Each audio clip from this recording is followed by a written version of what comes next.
You know, a lesser man would be excited about a win over Fuego del Sol in basically record time.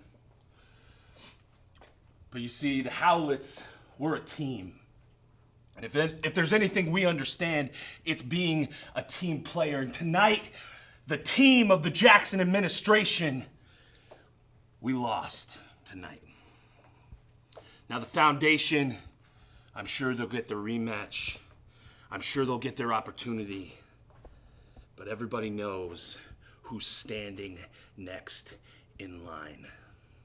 Everybody knows who has torn down every single house that the NWL has built. Everybody knows who is next.